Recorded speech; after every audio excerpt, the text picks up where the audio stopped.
días.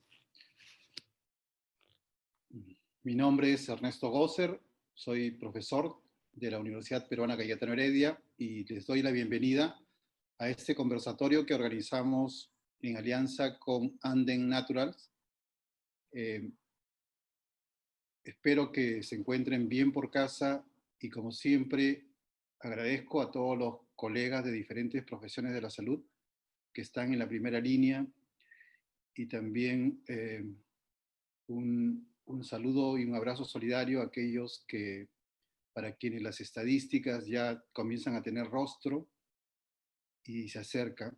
Esperamos que seguir trabajando para hacer frente a esta pandemia que nos tiene en casa, pero ahora vamos a aprovechar para tratar un nuevo tema interesante que ha sido programado en este ciclo de conferencias. Quería reiterarles también que, como anuncié la semana pasada, en agosto de este año vamos a realizar el curso de uso medicinal del cannabis, que sería ya en su cuarta versión, esta vez totalmente en línea, pero con sesiones interactivas y con el apoyo de facilitadores para todos los temas que hemos tratado en este curso. Y como se trata de un curso en línea, en esta oportunidad vamos a poder llegar, como nos han pedido anteriormente, a otras regiones del país e incluso a otros países, porque quienes estuvieron antes con nosotros y quizá estén hoy día en la sesión, conocen que hemos tenido la participación de colegas, compañeros, compañeras de diferentes países. Esperamos que esto siga creciendo y poder seguir colaborando con la formación en este campo tan importante. Entonces, sin más, ahora los dejo con el doctor Peter Gámez, quien va a presentar a nuestra invitada de hoy, que ya ha colaborado con nosotros en los cursos y a quien de antemano le agradezco por su participación ahora y anteriormente. Adelante, Peter.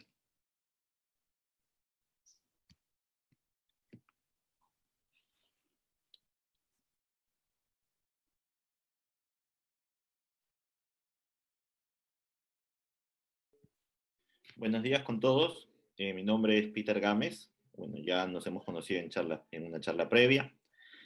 El tema del día de hoy, vamos a hablar un poco de la evidencia que existe para el uso de pacientes que sufren de cáncer, las cuestiones terapéuticas reales y el potencial terapéutico que podría existir detrás, ¿no? Y evidentemente todo este manejo tan complejo, y más allá inclusive de los pacientes oncológicos, vendría a ser lo que es también cuidados paliativos. El día de hoy nos acompaña una doctora muy querida por todos nosotros, que siempre está presta a apoyarnos con este tipo de conferencias en la cual nosotros buscamos llevar información con gran validez científica y actualizada.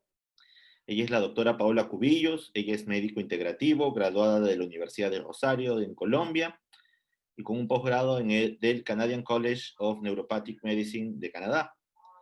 En los últimos años, la doctora Paola ha centrado sus esfuerzos en expandir la base de conocimiento en relación con las aplicaciones basadas en evidencia del cannabis. La doctora Cubillos es conferencista internacional en temas relacionados con el uso basado en la evidencia del cannabis. La doctora Paola es directora médica para Colombia del CB2 Insights, compañía que presta servicios en Contract Research Organization específicos para cannabis con uso médico alrededor de todo el mundo. Además, ella es miembro del Comité de Ética de Investigación del Canadian College of Naturopathic Medicine. Es miembro del International Consortium of Research on Cannabinoids, miembro del Society of Cannabis Clinicians y es miembro de la Junta Directiva de la Asociación Médica Colombiana de Cannabis Medicinal. Buenos días, doctora Paola. Hola Peter, buenos días a todos. Muchas gracias a Anda Naturals y a la Universidad Peruana Cayetana Heredia por la invitación. Como dijo el doctor Koser, ya he tenido el placer de estar con ustedes en oportunidades anteriores para el curso que han prestado antes y pues muy contenta con la invitación al día de hoy.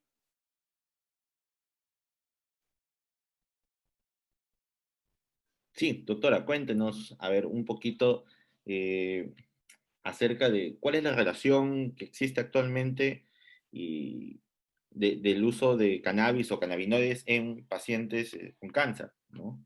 En su experiencia y en Bueno, base a la información que usted ha podido recopilar. perfecto. Entonces yo voy a empezar ya con unas diapositivas que preparé para que tengamos una idea de cuál es el contexto científico del que estamos hablando cuando nos referimos al uso del cannabis en el contexto de cáncer. Voy a empezar con mi presentación entonces. Les quiero pedir a todos los asistentes, al público el día de hoy, al que saludo de una manera muy cariñosa desde Cali, Colombia, esperando, como dijo el doctor Gosser, que estén ustedes todos saludables y que los números que estamos viendo con bastante detenimiento desde aquí de que Colombia eventualmente empiecen a bajar para que podamos recuperar un poco la normalidad de lo que conocíamos antes y podamos trascender ya este tema de la pandemia. Ha sido bastante difícil para nosotros aquí en Colombia, para toda Latinoamérica. Estamos viviendo una situación crítica, pero sabemos que con el buen trabajo y con el buen esfuerzo que todos los profesionales de la salud están haciendo, vamos a salir adelante muy pronto. Ya entrando en materia entonces,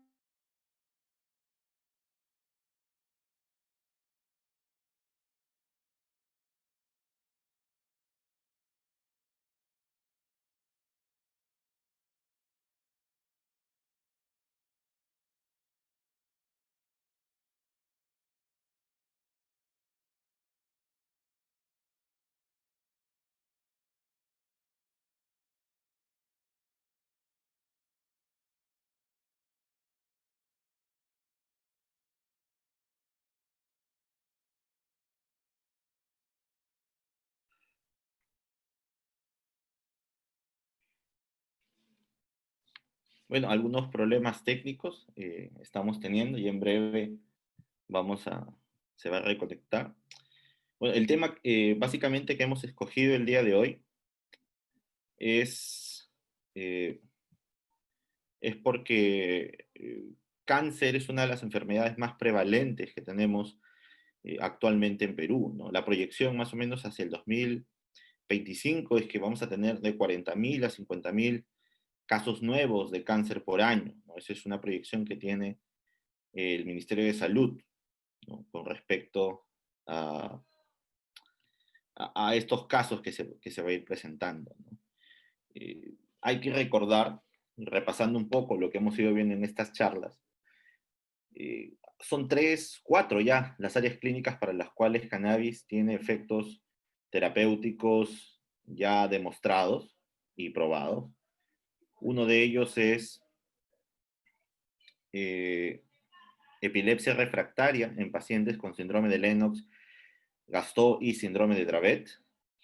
Otro grupo son aquellos pacientes que tienen dolor crónico, específicamente pacientes adultos. Otro es para tratar síntomas espásticos en aquellos pacientes que sufren de esclerosis múltiple y también aquellos pacientes para tratar náuseas y vómitos en pacientes que llevan quimioterapia. Bueno, les voy a tocar esto luego. Aquí llegó la doctora nuevamente. La dejo, doctora.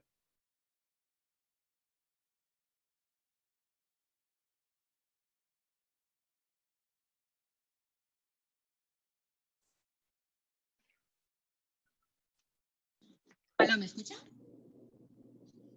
Sí, sí, la escuchamos, doctora. Perfecto. Entonces voy a continuar nuevamente con la presentación. Mis disculpas por las fallas técnicas. En este momento me imagino que hay muchas personas conectadas al Internet por estos lugares, pero voy a reiniciar entonces. Cuando estábamos, antes de que ingresaran todas las personas de la audiencia, del público a la charla del día de hoy, estaba comentándole yo a los organizadores de la charla de hoy que este tema es un tema realmente apasionante y un tema que nos da para conversar muchísimo y para apreciar en realidad cómo el cannabis medicinal puede entrar en diferentes aspectos del, no solo del cuidado del paciente, pero también nos presenta unos retos muy interesantes con respecto a la falta de evidencia.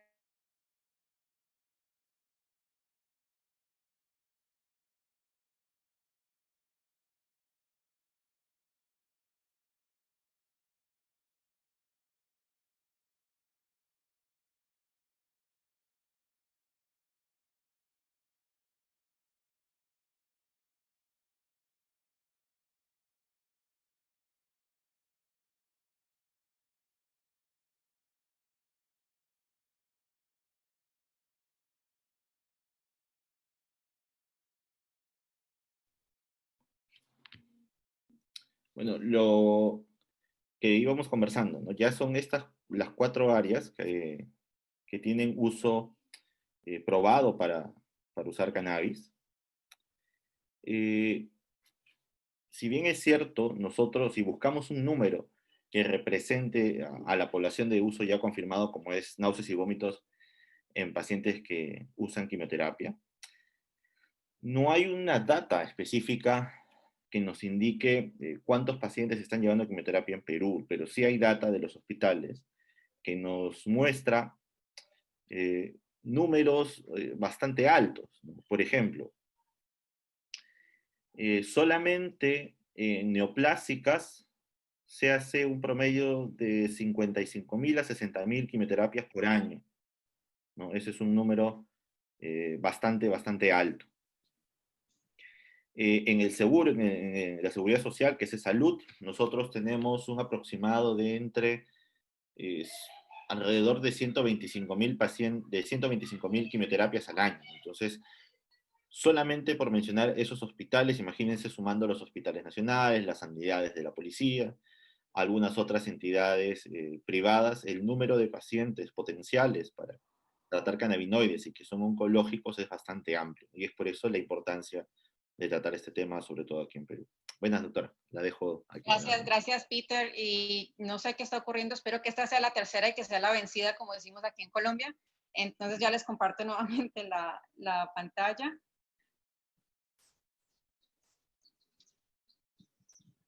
Bueno, entonces, básicamente la manera como la que he estructurado esta conversación con ustedes el día de hoy es tratando de responder algunas preguntas que han venido a mí como profesional de la salud de pacientes con cáncer que están interesados en tratar sus síntomas con cannabis medicinal y al mismo tiempo tratar de incorporar cuál es la experiencia, cuáles son las preocupaciones que tienen los profesionales de la salud con respecto al uso del cannabis medicinal en el contexto de cáncer.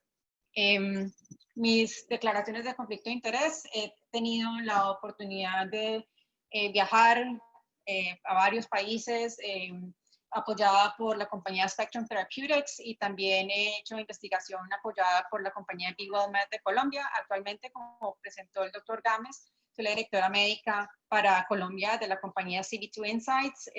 Voy a tratar de minimizar mis conflictos de interés, no, porque no voy a mencionar ningún producto de ninguna de esta compañía ni ninguno de sus servicios. Entonces, primero que todo, quiero enfocarme en qué esperan los pacientes cuando vienen buscando ayuda con cannabis medicinal.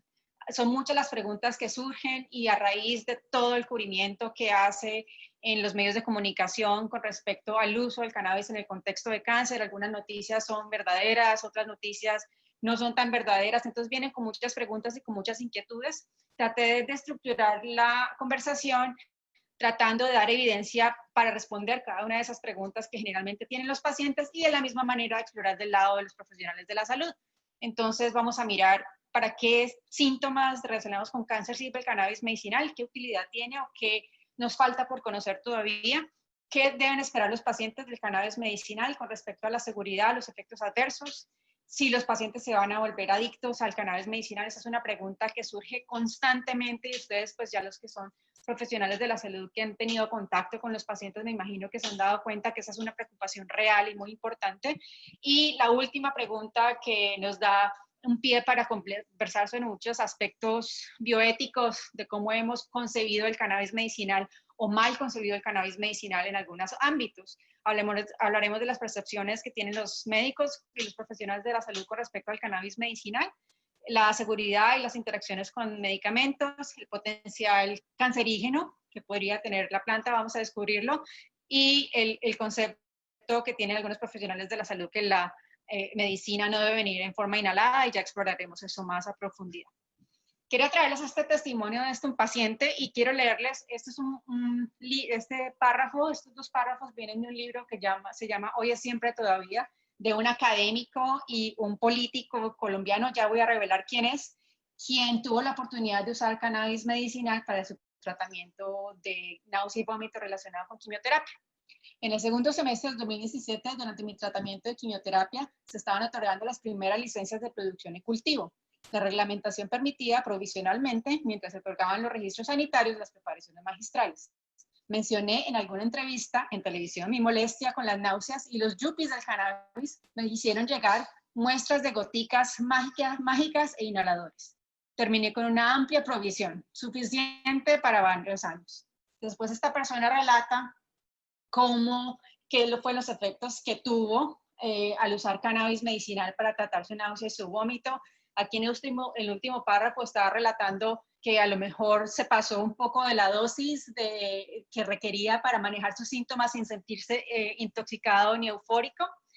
Les cuento que esta persona es nuestro exministro de Salud, el señor Alejandro Gaviria, quien actualmente es rector de la universidad, una de las universidades más importantes de Colombia, la Universidad de los Andes, y a raíz de toda la evidencia que él revisó, junto con otro senador aquí en Colombia, fue que se creó la ley de cannabis medicinal aquí, la que nos permite en este momento tener acceso a algunos productos estandarizados y con registros para tratar a nuestros pacientes. Entonces, para mí fue muy bonito saber que él había tenido una experiencia vivida con el uso de cannabis medicinal y lo pudo apoyar en su tratamiento de quimioterapia para aliviar algunos de esos síntomas incómodos, que pueden ser muy incómodos, que vienen con estos medicamentos. Entonces, ¿para qué le va a servir al paciente el cannabis medicinal? Tenemos una lista de síntomas que están relacionados con los tratamientos del cáncer como tal, con el cáncer mismo o con unas circunstancias psicoemocionales que pueden ocurrir a raíz del diagnóstico del cáncer, que para muchas personas lo interpretan como realmente catastrófico y difícil de afrontar en algunas circunstancias. Uno de estos síntomas, como ya lo ilustré con el caso del doctor Alejandro Gaviria, es la náusea y el vómito relacionados con quimioterapia. Sabemos ya desde los años 80, tenemos un tipo de THC sintético que se llama el dronabinol. En los años, en la década de los 90, la nabilona fue aprobada por la FDA para el tratamiento de estas mismas patologías. Existe mucha evidencia recopilada en metaanálisis, en revisiones sistemáticas del uso de estos cannabinoides orales sintéticos para el manejo de este síntoma, de esta sintomatología. ¿Y cómo lo hacen? Bueno, resulta que no sé si en otras oportunidades han tenido que explorar el sistema endocannabinoide un poco, el hecho de que la transmisión es retrógrada de los cannabinoides endógenos para frenar la acción de algunas neuronas que están secretando algunos neurotransmisores en cualquier momento. Entonces, los cannabinoides sintéticos y los endocannabinoides lo que van a hacer es un antagonismo con la serotonina, con la dopamina, con los receptores de sustancia P, que son los que están involucrados en dar la sensación de náusea y de vómito tan fuerte que viene con algunos agentes de quimioterapia. Y además de eso, se ha visto que los cannabinoides endógenos y los cannabinoides exógenos también pueden tener una actividad sensorial a nivel cortical, y esto lo voy a explorar un poquito más adelante cuando veamos el tema del dolor por cáncer. En las guías del 2017 de la Sociedad Americana de Oncología se incluye los cannabinoides orales sintéticos para el tratamiento de la náusea y el vómito relacionados con quimioterapia refractario a tratamiento farmacológico. Nunca lo ofrecen como una herramienta de primera elección. Bueno, entonces, ¿qué tenemos? Tenemos la evidencia es bastante robusta en lo que respecta al uso de estos cannabinoides sintéticos en el uso de esta patología. Ya tenemos varias revisiones sistemáticas que comprueban que en realidad cuando se comparaba estos cannabinoides sintéticos, la nabilona y el dronabinol, con placebo o con otros antieméticos más antiguos, tenían una ventaja con respecto a los medicamentos que existían en este momento.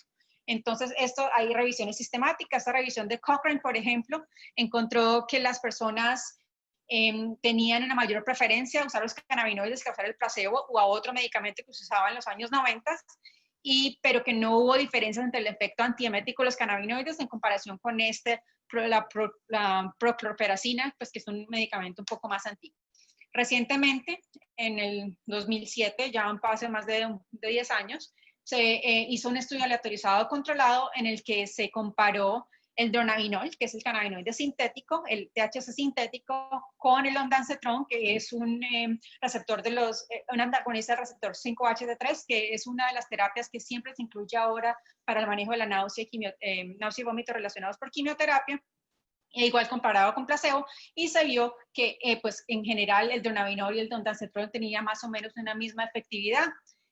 Las tasas de los episodios de vómito eran bajas con pacientes usando dronabinol, pero siempre tenían un nivel o un rango de efectos adversos un poquito mayor que cuando se comparaba con ondansetron. Entonces eso debemos tenerlo en cuenta para estos cannabinoides sintéticos orales. ¿Qué sabemos con respecto al uso del cannabis inhalado? Pues anecdóticamente, muchas personas alrededor del mundo han usado el cannabis inhalado o fumado para tratar sus náuseas y sus vómitos también. Inclusive, este no es el tema de la conversación de hoy, pero también hay reportes de mujeres embarazadas que han tenido muy mala respuesta farmacológica a las náuseas del primer trimestre y que reportan un buen alivio de sus síntomas usando cannabis inhalado. Hay peligros en esto, lo podemos explorar en otra charla. En los estudios aleatorizados controlados más antiguos, los resultados son mixtos, y estos estudios, pues generalmente la metodología no era tan buena como para poder formar unas conclusiones muy acertadas al respecto, pero pues nuevamente nunca han sido comparados con los antieméticos más modernos. Existió un ensayo aleatorizado controlado en el año 1984 en el que se comparó cannabis inhalado con placebo, y también una cuarta parte de los pacientes reportaron una respuesta antiemética favorable con los cannabinoides.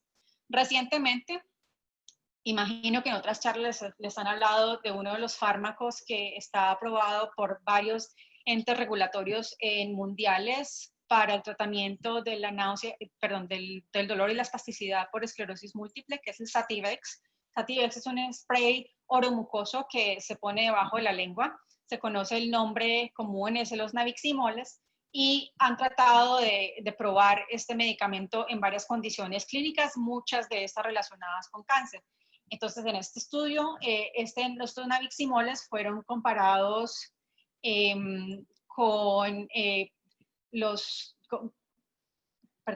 entonces estos fueron usados como una terapia, aunados a una terapia antiemética estándar, mostrando que dio un poco de mejores resultados en el control de la náusea y la quimioterapia. Este es un estudio relacionado, fue realizado en el 2010, y ya veremos cómo aparecen los nabiximoles en otras entidades relacionadas con el cáncer más adelante.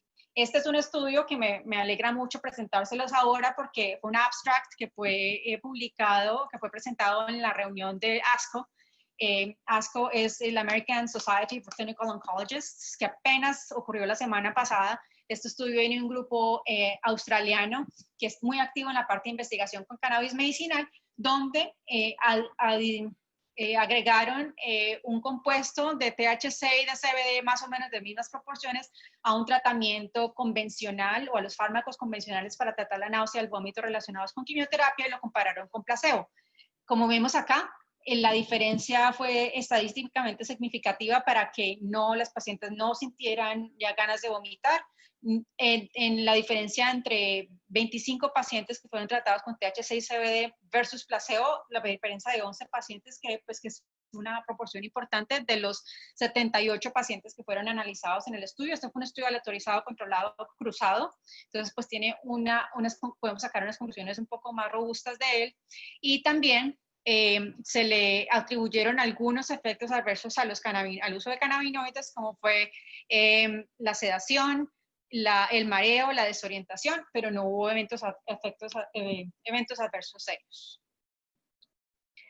En estas alturas de su entrenamiento en cannabis medicinal o de lo que hemos explorado con el cannabis medicinal, me imagino que ya están familiarizados con este documento. Este es un documento que produjo la Academia Nacional de Ciencia, Ingeniería y Medicina de los Estados Unidos en el enero del 2017, donde se hizo una recopilación muy grande de toda la evidencia que existía con respecto a los usos en humanos del cannabis, tanto para usos clínicos como uso adulto, y evaluaron cuáles eran los efectos en la salud de las personas. Con respecto a los usos terapéuticos, el panel que hizo este reporte encontró que en adultos con náusea y vómito relacionado con quimioterapia, los cannabinoides orales podrían ser unos buenos antieméticos. Cannabinoides orales, entendiendo los cannabinoides sintéticos que ya conocemos de antes, el dronabinol y la nabilona. No tenemos evidencia hasta el momento muy fuerte a no ser que consideremos el estudio que acabo de presentarles, que apenas salió el año pasado, la semana pasada, de los aceites que tenemos acceso ustedes allá en Perú, nosotros aquí en Colombia. No existe mayor evidencia al respecto. Entonces es nuestra responsabilidad empezar a construir esa evidencia también y a ser curiosos y a comenzar a llenar esos vacíos en la investigación. Entonces, en adultos con náusea y vómito causados por quimioterapia, los cannabinoides orales son antieméticos efectivos. Lo ponen inclusive como la primera conclusión que sacaron, porque la evidencia de todos estos estudios que se han hecho con los cannabinoides sintéticos es de relativa robustez para poder decir que sí son útiles.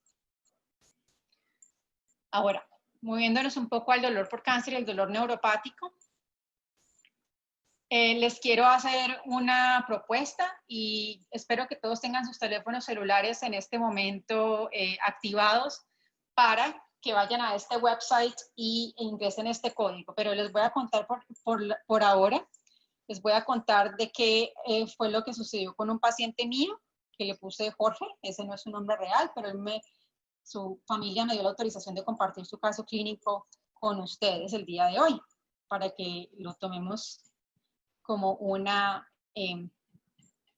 aprendizaje. Entonces, Jorge es un paciente de 88 años que fue diagnosticado con un adenocarcinoma de próstata metastásico. Tenía metástasis óseas a sacro, a la cadera izquierda. Obviamente esto producía bastante dolor. Y aunado a eso, tenía una historia de hipertensión. No tenía una historia importante de enfermedades psiquiátricas, ni psicosis, ni depresión ni ansiedad, que generalmente vienen acompañados con el diagnóstico del cáncer. El dolor era bastante fuerte, variaba entre una intensidad de 8/10 a 10/10, pero él no quería tomar opioides porque tenía mucho miedo, mucho temor a la constipación que podían producir. Entonces querían explorar potencialmente una terapia con cannabis medicinal. Entonces, a ver si yo los veo ya conectados. Ah, maravilloso, muy bien. Listo, entonces podemos empezar. A ver, ¿dónde está esto?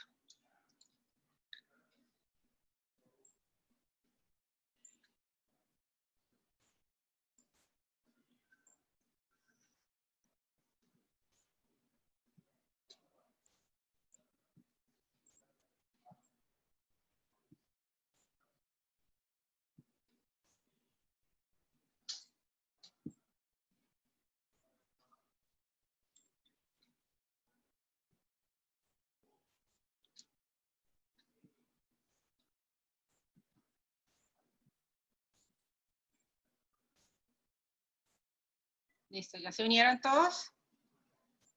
Es muy difícil hacer esto, pero bueno, es la primera vez que lo hago, espero que salga bien.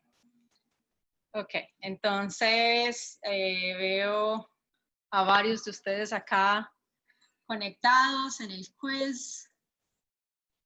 ¿Cuánto vamos? Listo, perfecto. Entonces yo creo que voy a empezar para que no nos demoremos más. Entonces vayamos adelante. ¿Creen que este paciente es candidato para cannabis medicinal?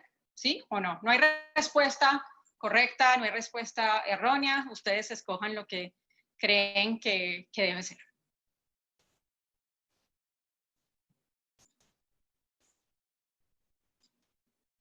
Bueno, me alegra que hayan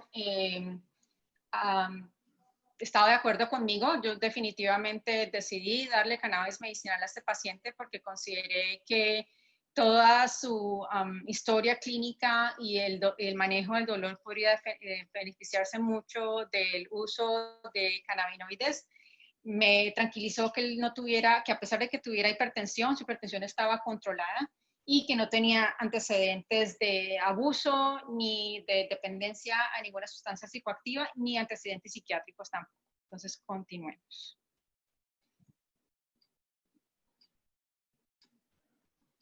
¿Cuáles son las consideraciones más importantes a la hora de decidir si un paciente es candidato para cannabis medicinal? ¿Qué creen ustedes?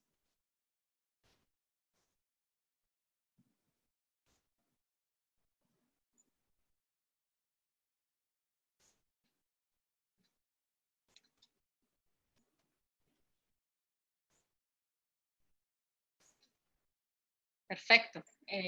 En realidad, que debemos considerar todos esos aspectos cuando estamos haciendo la tamización, el screening, para determinar si un paciente es candidato. En realidad, en lo que se refiere a los antecedentes cardiovasculares, hay que prestar especial atención a si la enfermedad cardiovascular está descompensada o si hay algún tipo de alteraciones en el ritmo cardíaco que puedan potencialmente descompensarse con el uso de cannabis medicinal, especialmente de THC. Entonces, continuemos. Todas las anteriores. ¿Qué combinación de cannabinoides escogerían en este caso?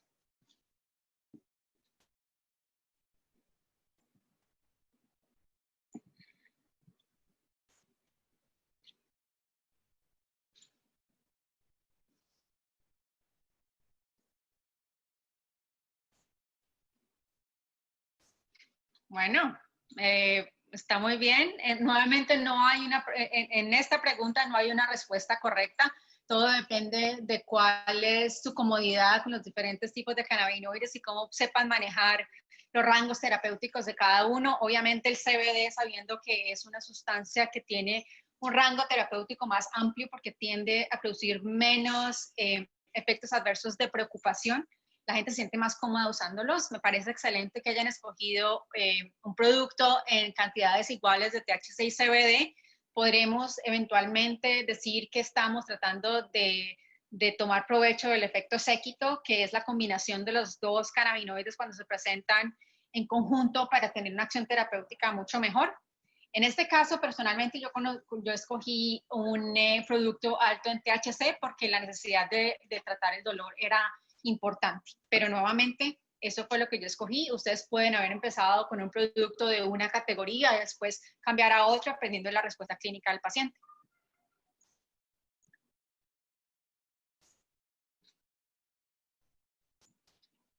¿Cuáles son las interacciones medicamentosas más significativas del THC? ¿Cuáles creen ustedes?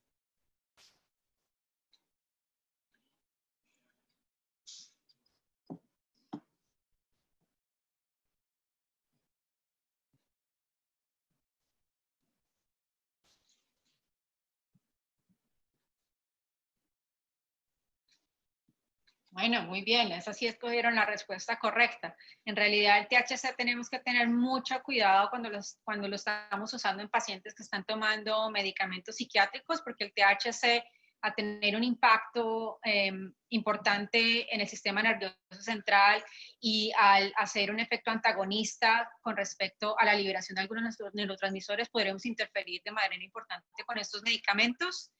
Se han visto también reportes de casos en los que el THC a altas cantidades, cuando personas las han usado de manera no terapéutica, de manera no médica, han visto interferencias o interacciones con la warfarina en los que se aumenta el INR, entonces debemos tener un poco de precaución al respecto también. Ya veremos los otros del CBD. Perfecto, muy buena la respuesta. ¿Cuáles son las interacciones más significativas del CBD?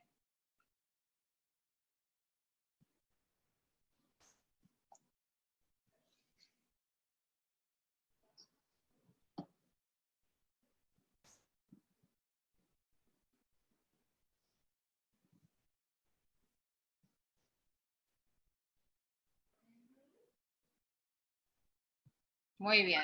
La respuesta realmente los anticonvulsivantes, y esto lo debemos tener muy en cuenta cuando estemos tratando pacientes con epilepsias refractarias que ya vienen con una serie de medicamentos que en realidad pues llegan a la necesidad de usar CBDs porque no están bien controlados con esos medicamentos. A nivel de los citocromos, y esto lo vamos a hablar un poco más adelante, existen unas interacciones en las que el CBD inhibe una isoforma del citocromo P450 que es especial para el metabolismo de un medicamento que es comúnmente usado para tratar epilepsia refractaria en niños, que es el clobazam, y esta interacción ocasiona que se aumenten los niveles sanguíneos de clobazam y por lo tanto la posibilidad de experimentar efectos adversos con este medicamento. Continuemos entonces. ¿Cuál es el efecto adverso más común del THC?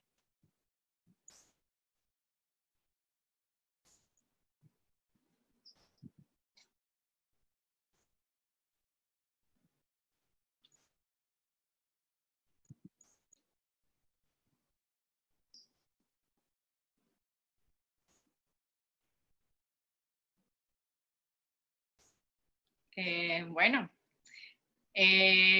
definitivamente es el mareo. El mareo es uno de los efectos adversos que debemos estar más pendientes, sobre todo en la población geriátrica, donde pues ya existen algunas dificultades para mantener la estabilidad. Entonces, cuando estamos dándole a un paciente de la tercera edad THC, tenemos que tener mucho cuidado que las dosis sean muy bajas y lo suficiente para controlar los síntomas, pero no para ocasionar eventos adversos como el mareo o potencialmente caídas.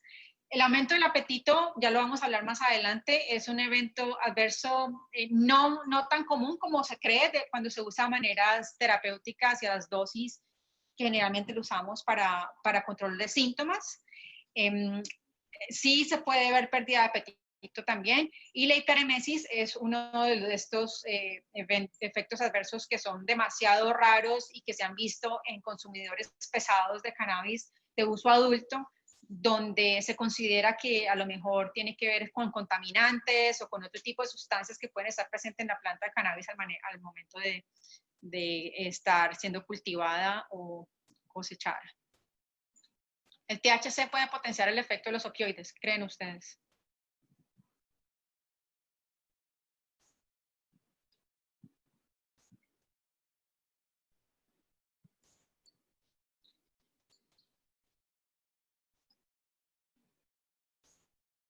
Perfecto, definitivamente, y esto es algo que vamos a explorar entonces en un par de diapositivas más adelante. Les agradezco mucho por haber participado en esta actividad, espero que haya funcionado para todos. Como les digo, es la primera vez que lo hago y es muy difícil saber si está funcionando o no cuando estoy yo aquí hablándole al computador solamente, pero espero que haya funcionado y que les ayude a quitarse a lo mejor un poco el aburrimiento que puede venir con tantos webinars y con tantas ofertas académica que se está realizando online en estos días. Entonces ya voy a regresar a la presentación.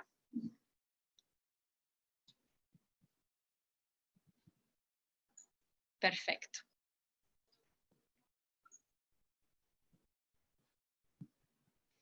Entonces, ¿qué sabemos del dolor por cáncer? Pues sabemos que definitivamente el dolor es uno de los síntomas más predominantes que tienen los pacientes que han sido diagnosticados por cáncer, y sabemos que un manejo adecuado del dolor significa una mejor calidad de vida. Entonces no debemos ahorrar esfuerzos en tratar de manejar el dolor de la mejor manera posible en estos pacientes.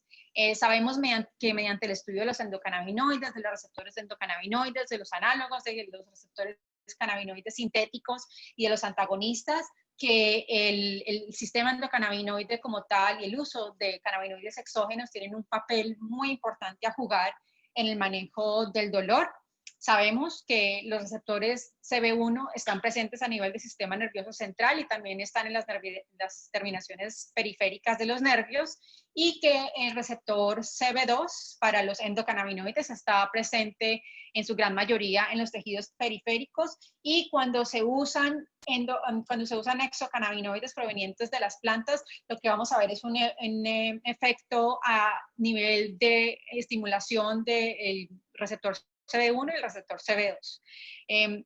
El dolor por cáncer generalmente se presenta porque hay inflamación o hay invasión de tejidos locales. puede haber invasión del hueso u otras estructuras que son sensibles al dolor y también invasión de los nervios. Y también sabemos que un dolor por cáncer puede ser un dolor severo y persistente que podría ser potencialmente resistente al tratamiento con los opioides. Y aquí es donde yo le veo una mayor potencial terapéutico al cannabis, ayudarle a dar ese empujoncito a los opioides para que hagan un mejor trabajo. Entonces, nuevamente nos referimos a toda la evidencia que viene del uso de los cannabinoides orales sintéticos. Tenemos que dosis de cannabinoides sintéticos de 5 a 10 miligramos tienen efectos analgésicos significativos, igual que efectos antieméticos y efectos de estimulación del apetito. Esta evidencia viene de los estudios muy antiguos, de los años 80. Recientemente se examinó en el año 2009 la comparación entre los nabiximoles, que es Sativex, versus el THC oral, que es el dronabinol versus placebo, y se encontró que el extracto de iguales cantidades de THC y CBD eran eficaces para aliviar el dolor en pacientes cuyo dolor era refractario al tratamiento con opioides. Y también tenemos este estudio en el 2012, que es un estudio lactalizado controlado con placebo, en donde pacientes ya recibiendo opioides para dolor crónico tenían una mejoría significativa del dolor y menos disrupción del sueño con el THC y CBD en la presentación que lo tiene Sativex. Entonces ya vamos viendo cómo los cannabinoides ocupan un lugar muy importante en la medida en que pueden tratar varios síntomas relacionados con cáncer al mismo tiempo. Entonces, si vamos a considerar cannabinoides para un paciente que tiene cáncer, a lo mejor podríamos entonces tratar de, como decimos aquí en Colombia, matar varios pájaros de un solo tiro con una terapia cannabinoide.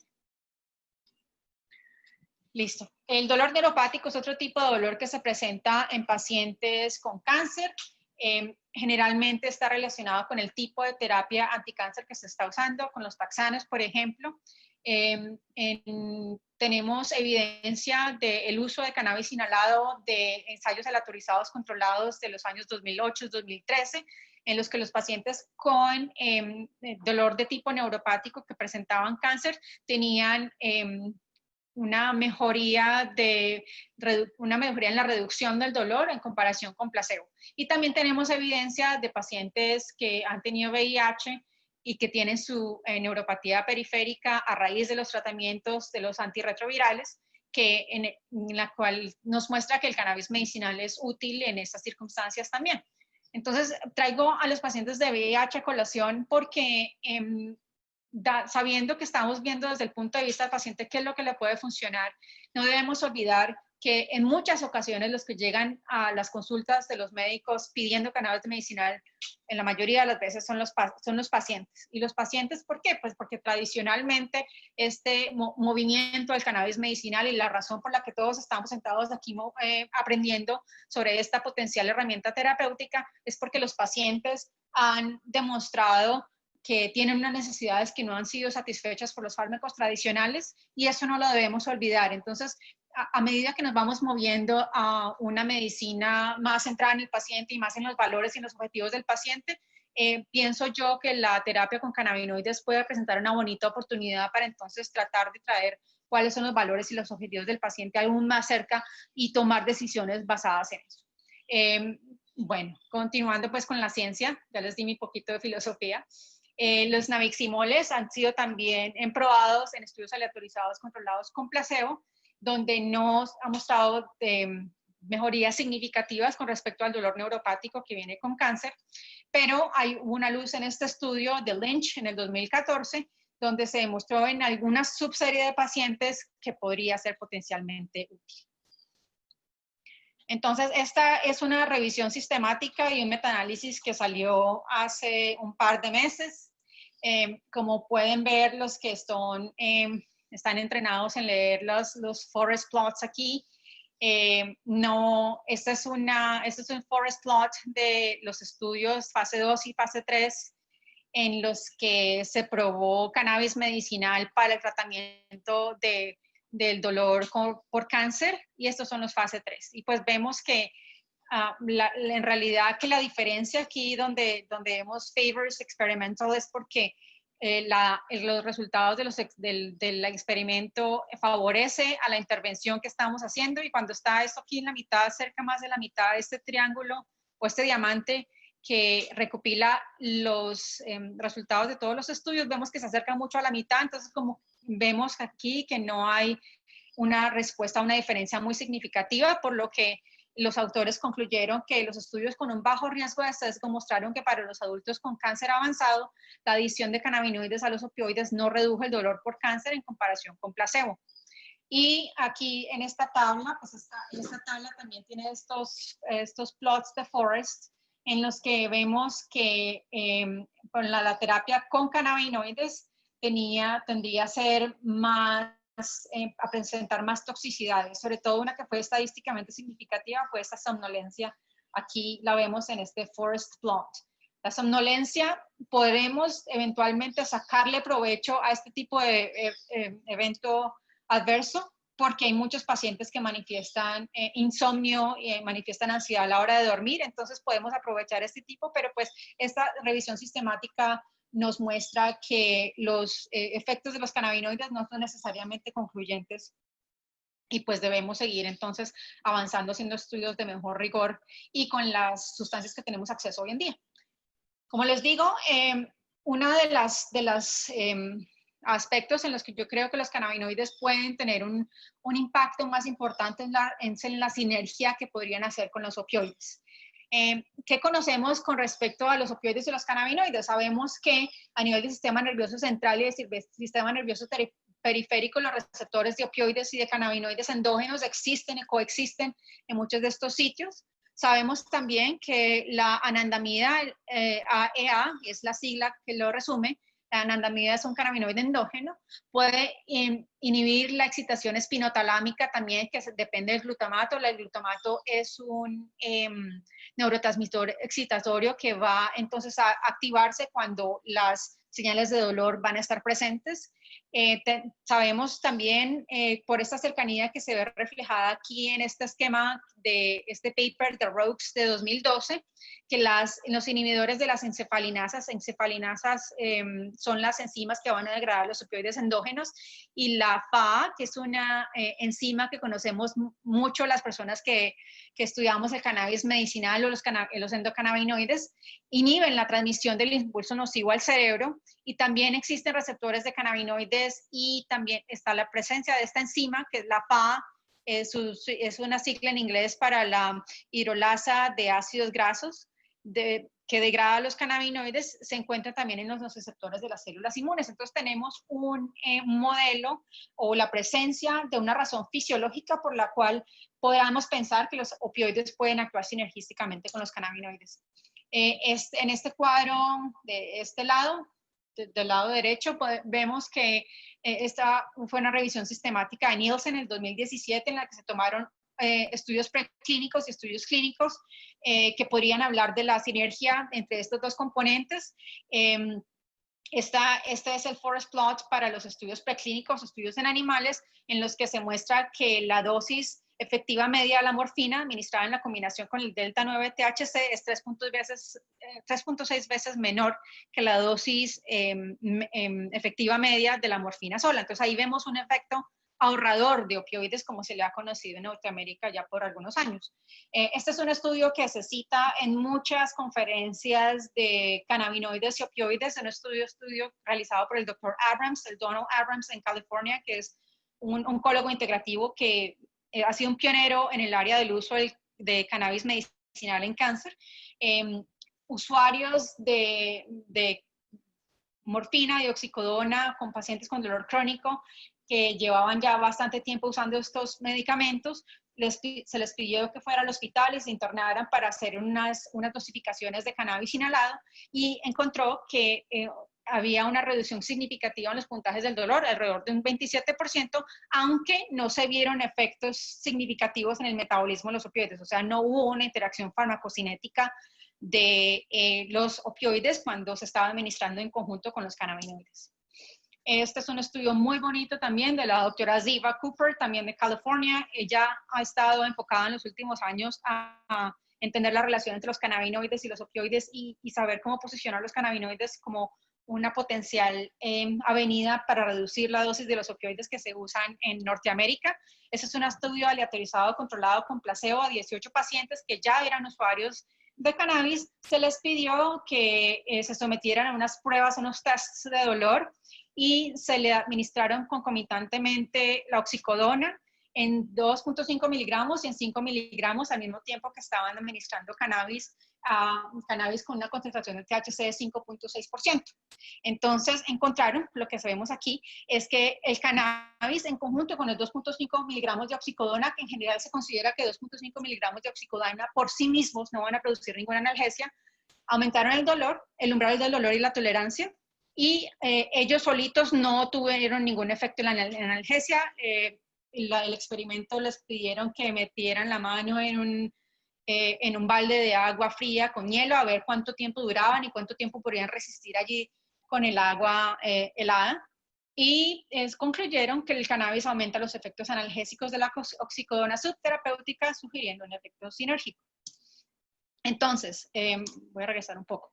Sabiendo que los opioides pueden tener un efecto adverso que es muy incómodo para los pacientes, que es la constipación, y sabiendo que tenemos una herramienta terapéutica con la que posiblemente podamos bajar la dosis de esos opioides, yo pensaría que es sensato considerar entonces a los cannabinoides como una potencial ayudante para el tratamiento de los opioides. Y aún más, si un paciente está sufriendo de varios síntomas al mismo tiempo, ¿por qué no considerar entonces una terapia experimental con cannabinoides conteniendo unos objetivos muy claros y siendo muy enfáticos con el paciente de cuáles son los síntomas que vamos a tratar y qué es lo que puede esperar el paciente? La estimulación del apetito, una de las opciones que teníamos en una de las preguntas anteriormente. Definitivamente cuando el cannabis se usa tiene un uso adulto, y cuando las personas están usándolo de manera recreativa y tienen altas cantidades, sí tiende a cambiar el apetito. Entonces este es un efecto del que podemos echar mano potencialmente para tratar pacientes con cáncer. Sabemos que la anorexia es un problema bastante común y bastante problemático en las personas que tienen cáncer. También pueden tener saciedad temprana, pérdida de peso y caquexia, y esto pues puede también afectar de manera importante su calidad de vida y afectar su sobrevida también a largo plazo si la pérdida de peso es muy importante. Tenemos estudios aleatorizados controlados en los que se ha probado nuevamente el THC sintético. Algunos han llevado a aumentar parámetros de mejoría de alimentación, consumo de calorías y pérdida de peso. Sin embargo, cuando el dronabinol fue comparado con el acetato de megestrol, que es una terapia convencional para tratar la caquexia que viene con cáncer, y las dosis y en los programas que estudiaron, el acetato de megestrol proporcionó un alivio de la anorexia superior a los pacientes con cáncer avanzado en comparación con el dronabinol solo. Entonces, el dronabinol en estas circunstancias no pudo tener una buena eficacia en el manejo de estos síntomas para estimular el apetito. Este es otro estudio también recién salido del horno que fue publicado en esta conferencia del American Society for Clinical Oncology. No, perdón, no, este es uno viejo. ¿Este es uno viejo? Sí, este es uno viejo, perdón. Este es un estudio, en estudios de los 80 también han sugerido que la inhalación de cannabis lleva a un aumento de la ingesta de manera importante, sobre todo de los tipos de alimentos grasos y dulces. Esta parte que estoy mencionando acá no fue en pacientes con cáncer.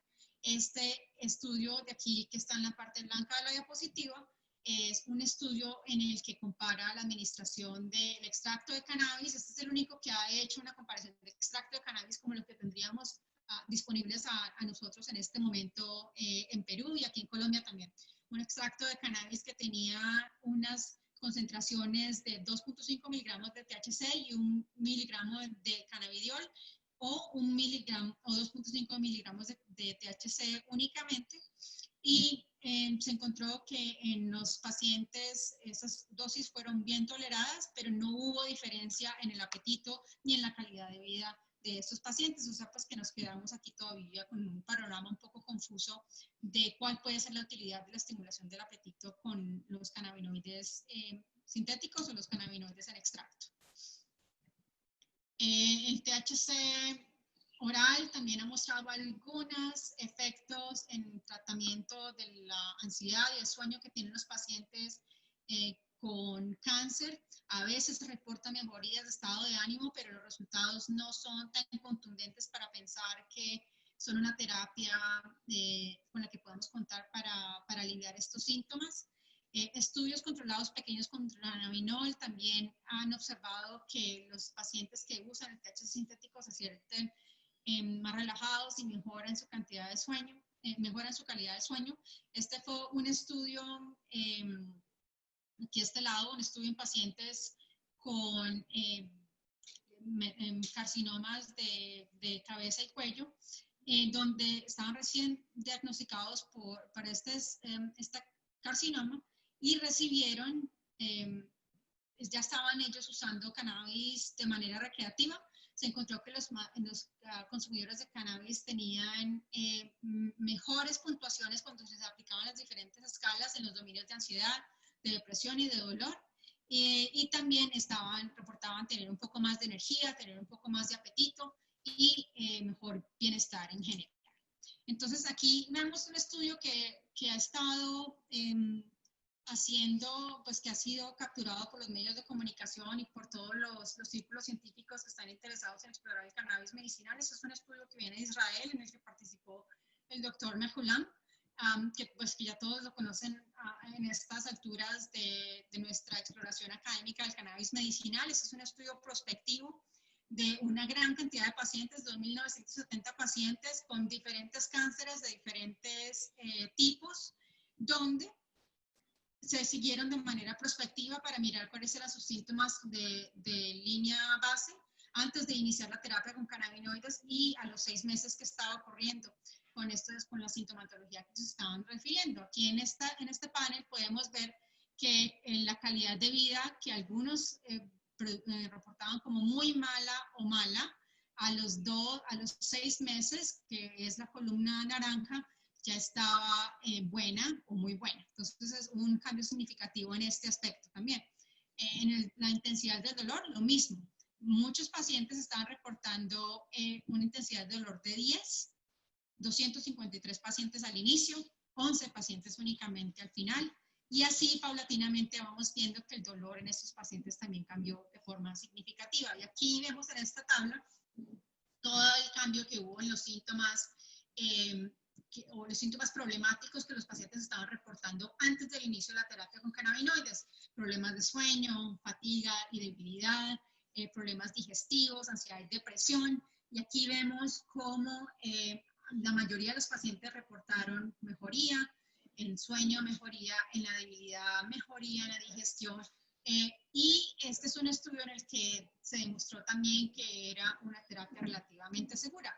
No es un estudio aleatorizado, controlado, como los que se consideran que son los gold standard para que se puedan sacar conclusiones de ellos, pero es un estudio demasiado grande que sí nos puede ayudar a entender un poco más cuál es el efecto de los cannabinoides cuando se están usando en pacientes con cáncer avanzado.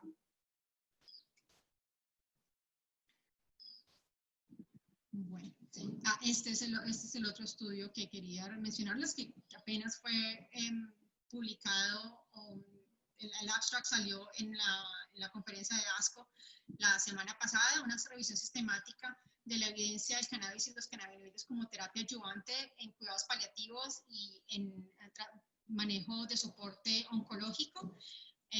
Encontraron que la evidencia más reciente indica que hay una proporción significativa de pacientes en los Estados Unidos que usan cannabis y cannabinoides, y que hay una evidencia sustancial de la efectividad del cannabis y los cannabinoides en tratamiento del dolor relacionado con cáncer, específicamente en lo que tiene que ver con este spray oromucoso de esta compañía que ya he mencionado varias veces.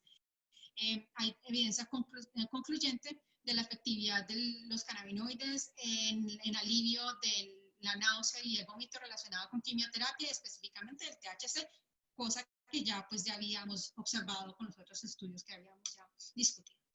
Eso es un caso muy interesante que yo me enteré de él escuchando una conferencia del doctor Donald Abrams, del que ya les hablé, oncólogo integrativo en California. Esta es una princesa del hielo siberiana de hace más o menos 2500 años. Su momia fue descubierta hace aproximadamente 20 años.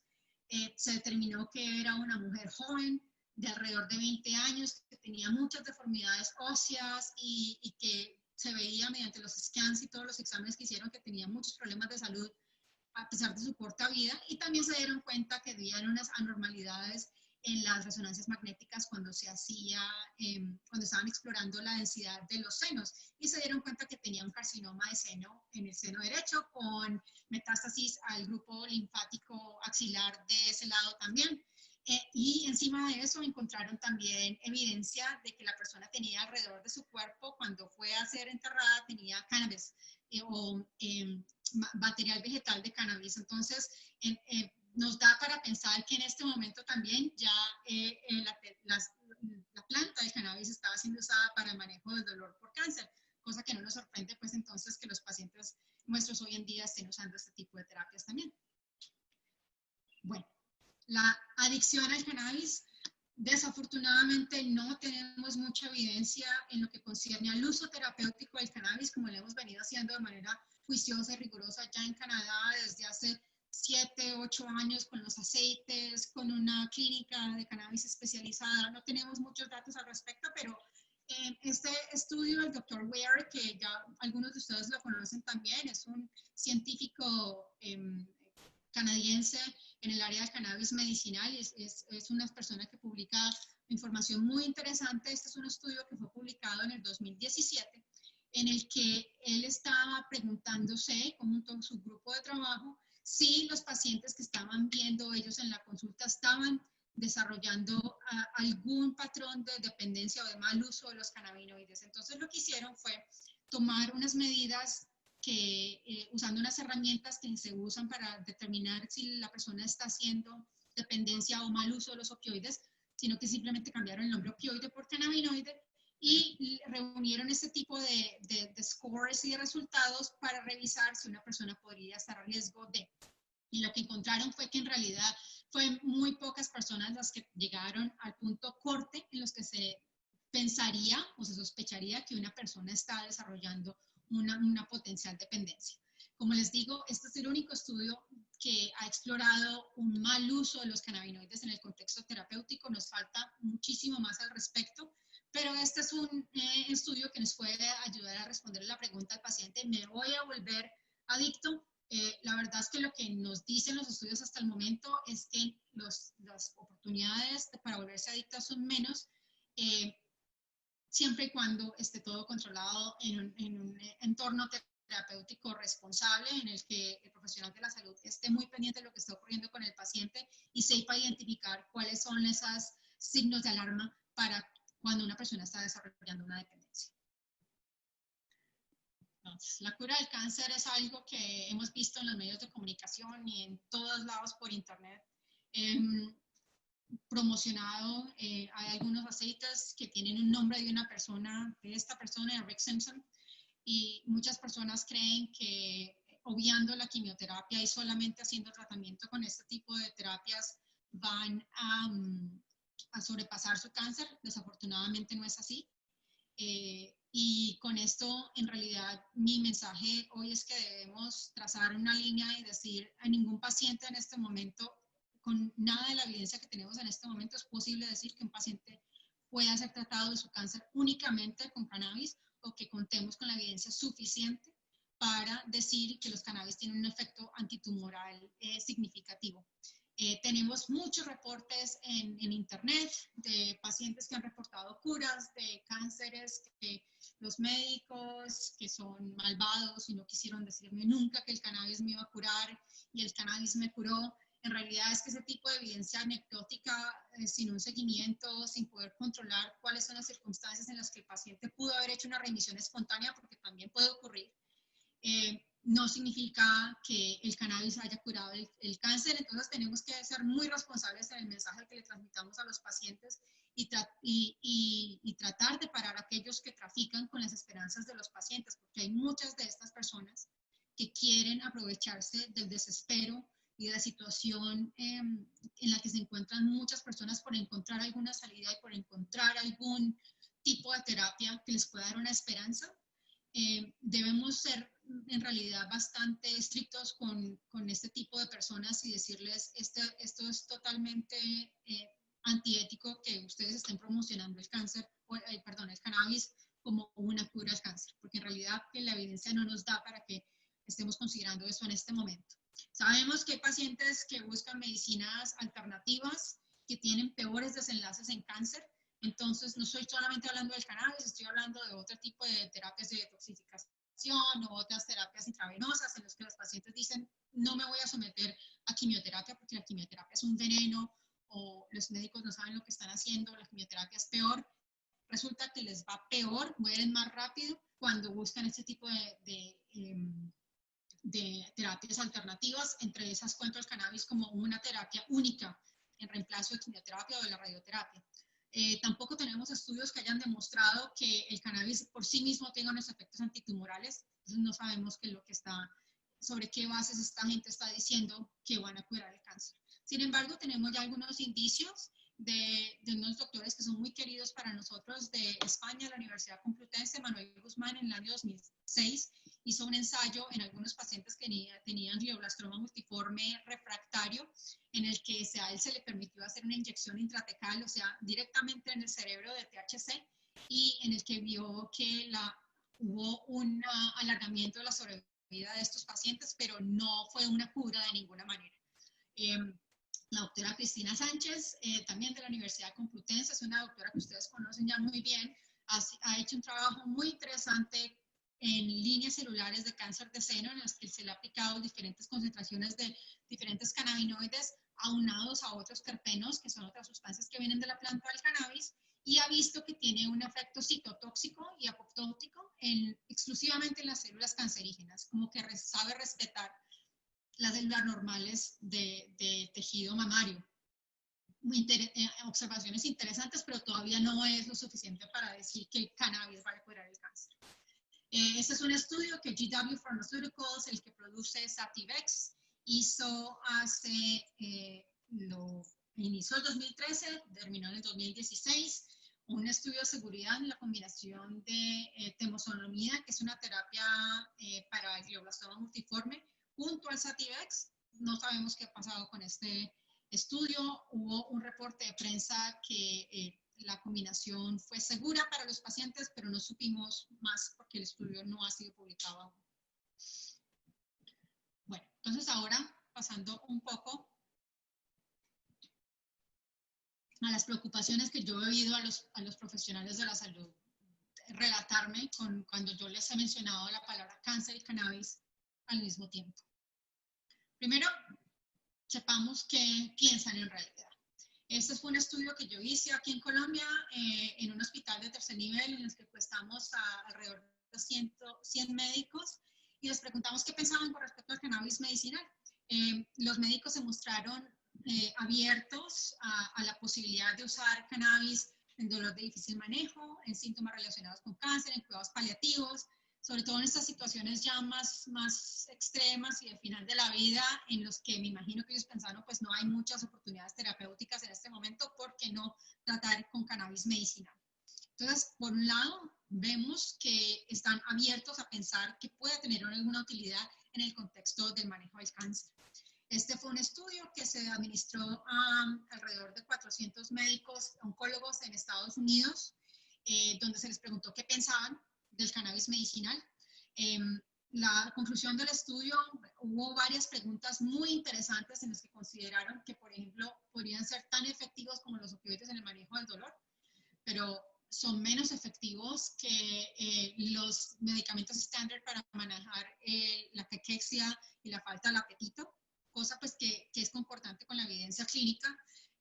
También, pero lo más interesante es que los pacientes los abordan para tener esas conversaciones sobre el cannabis medicinal. Ellos se sienten con muy poca información para poder tener una conversación informada y basada en la evidencia. Entonces ahí está, los invito a todos los que están presentes en este foro que lleven el mensaje de que es posible entrenarse, que es posible saber, es posible explorar cuál ha sido la evidencia hasta el momento y armar los diferentes grupos de investigación para seguir llenando esos vacíos en la práctica clínica y en la investigación en lo que respecta al cannabis y al cáncer.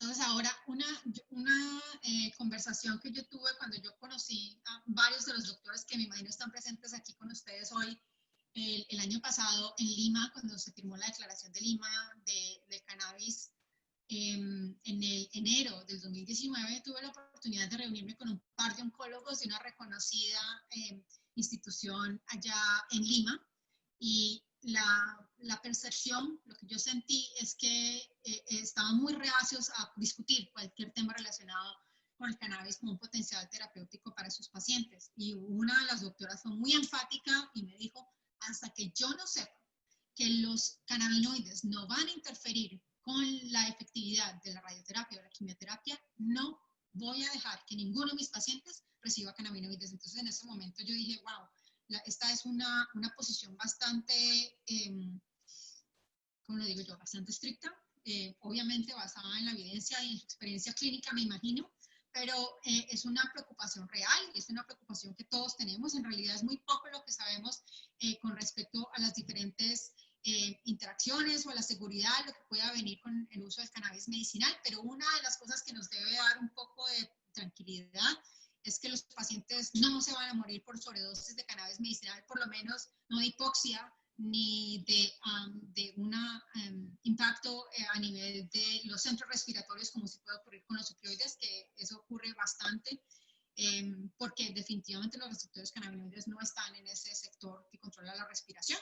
Sin embargo, si vemos eventos adversos como la taquicardia, la hipotensión, la inyección conjuntival, la broncodilatación, relajación muscular y disminución de la motilidad gastrointestinal, en pacientes, en personas que usan de forma adulta los cannabinoides, se ven síntomas de abstinencia también como irritabilidad, insomnio, trastornos de sueño, sofocos y en veces, en oportunidades muy extrañas, pues náuseas y calambres también.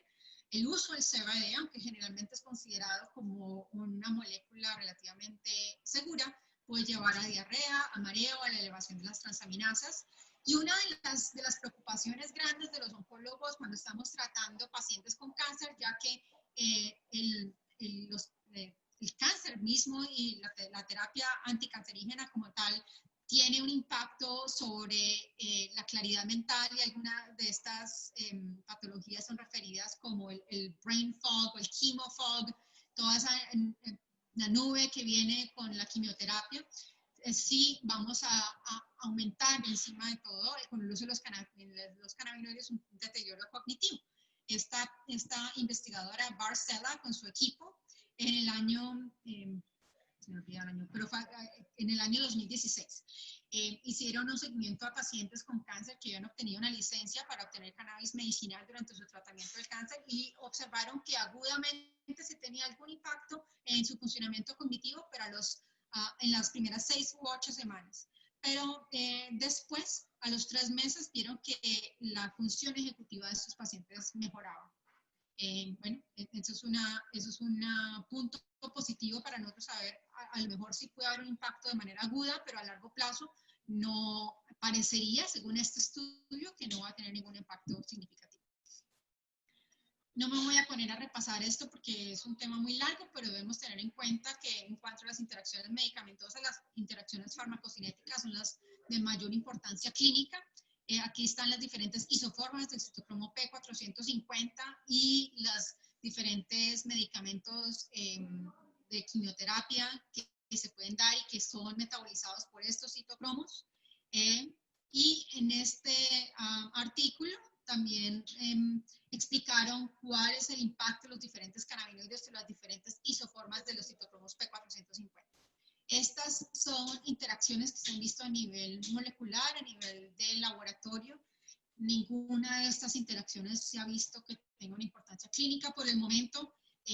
A lo mejor pues, es porque no les hemos preguntado a los pacientes si están usando cannabis cuando está usando usted quimioterapia o radioterapia, no sabemos, pero son preocupaciones pues que todavía debemos tener la suficiente curiosidad para eventualmente responder a todas esas preguntas que todavía nos presenta la falta de información certera que tenemos al respecto. Esta sí es fue un motivo de alarma hace un par de años cuando fue publicado este estudio. Este fue un estudio retrospectivo en el que se examinó cuál era el impacto, cuál pudo haber sido el impacto del uso del cannabis mientras las personas estaban recibiendo una inmunoterapia, el nivolumab. Desafortunadamente, en este análisis retrospectivo se demostró que el uso del cannabis durante el tratamiento con inmunoterapia disminuyó la tasa de recaída sin afectar la supervivencia libre de progresión o sin afectar la supervivencia global. Lo que importa en cáncer es supervivencia global, pero de todas maneras aquí vemos en este estudio que potencialmente podría haber aquí una interacción clínicamente importante entre el uso de cannabinoides e inmunoterapia. Entonces, pues les aconsejo que sean un poco cuidadosos y tengan una conversación muy honesta y muy abierta con los pacientes que están recibiendo inmunoterapia y que quieren usar cannabis medicinal basados en lo que nos presenta este estudio.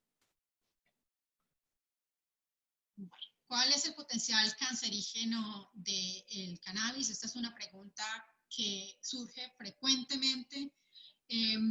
Afortunadamente, este mismo reporte, habiendo revisado pues, gran parte de la literatura existente al respecto, determinó que la evidencia que sugiere que el fumar cannabis no aumenta el riesgo de ciertos tipos de cánceres, como el cáncer de pulmón, el cáncer de cabeza y cuello en los adultos.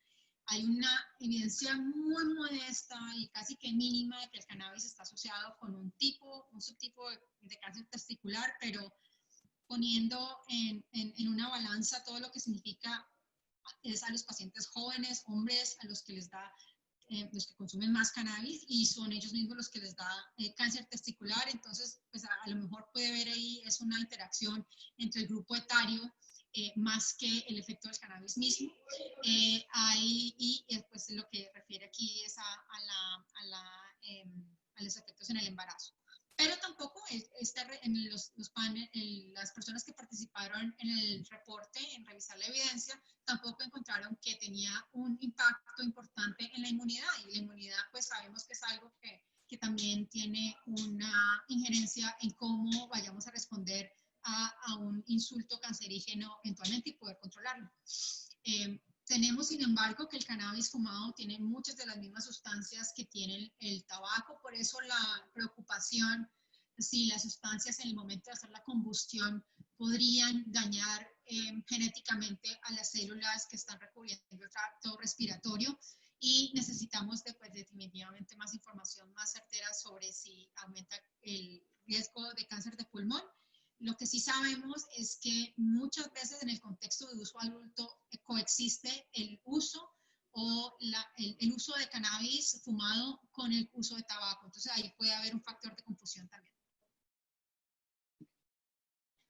Entonces, el último punto que ya me queda para discutir con ustedes el día de hoy es el hecho que los médicos piensan que la medicina no debe ser fumada porque fumar algo definitivamente va a tener algún impacto en el tracto respiratorio y debemos descontarla de todas maneras. Yo estoy de acuerdo, de cierta manera, pues que no es aconsejable estarle a una persona que adquiera un hábito de fumar, que no sabe fumar. El cannabis cuando es fumado puede ser muy irritante para las vías respiratorias de los pacientes y personas que no lo han hecho nunca pueden entrar en una situación de angustia al saber que la irritación en broncoespasmo que puede producir es bastante importante. Entonces, pues no es una manera bastante recomendable de consumir el cannabis desde el punto de vista terapéutico.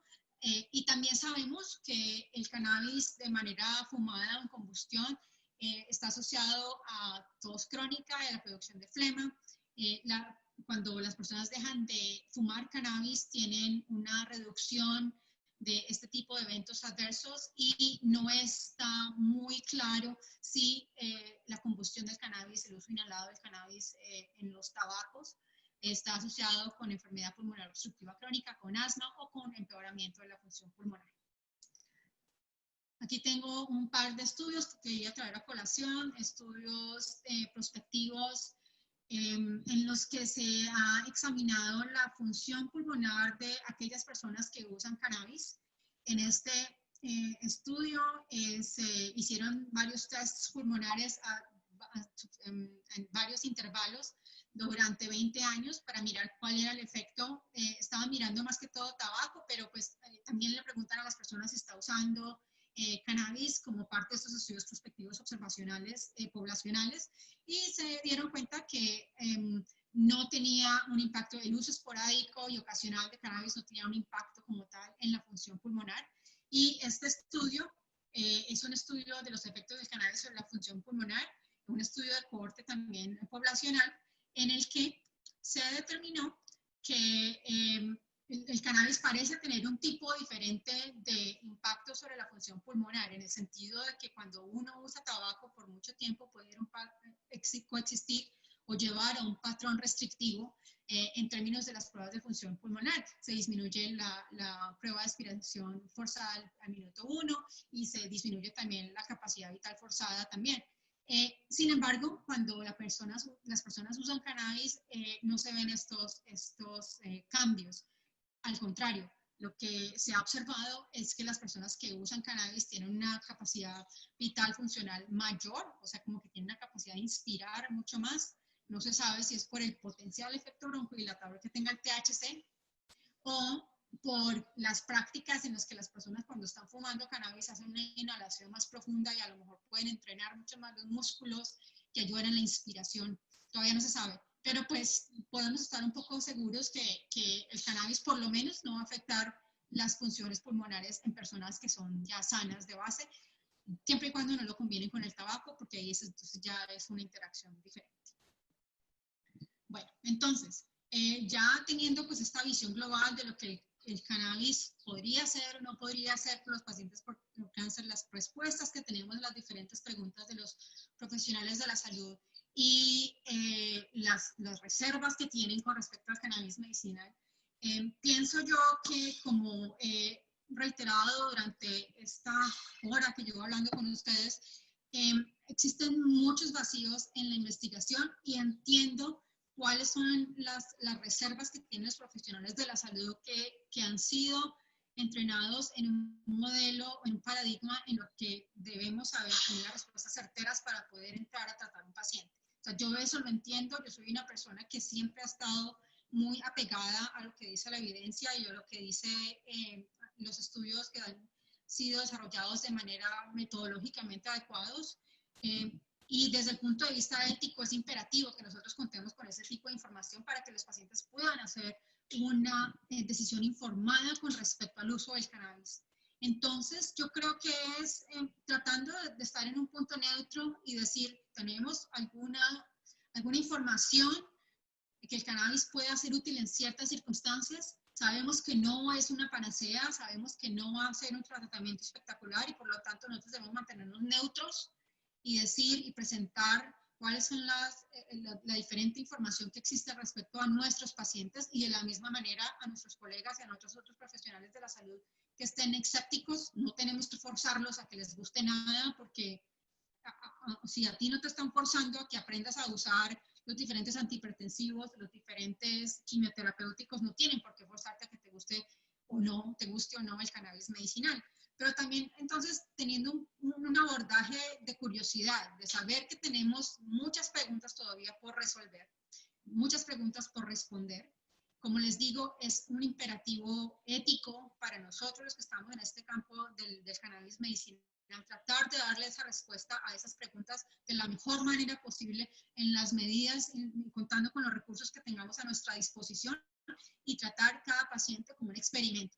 Y yo no es que esté haciéndole cuña aquí a mi compañía, a la compañía por la que trabajo, pero una de las finalidades y la razón por la que yo trabajo en el campo de investigación en cannabis medicinal es precisamente para educar e impartir este mensaje de que es absolutamente importante y vital que todos los pacientes que estén recibiendo cannabis medicinal hagamos unos seguimientos estrictos, llenemos tantos datos como sea posible, usemos las herramientas, las escalas validadas para cada enfermedad como sea posible para que entendamos cuál es el alcance de los productos que estamos usando en este momento. Porque de lo contrario, no tenemos la suficiente información para nosotros pensar o especular que el cannabis va a funcionar como un acetaminofén o como un ibuprofeno o como otra medicina que tiene ya varios años de investigación y una línea farmacéutica que los apoya.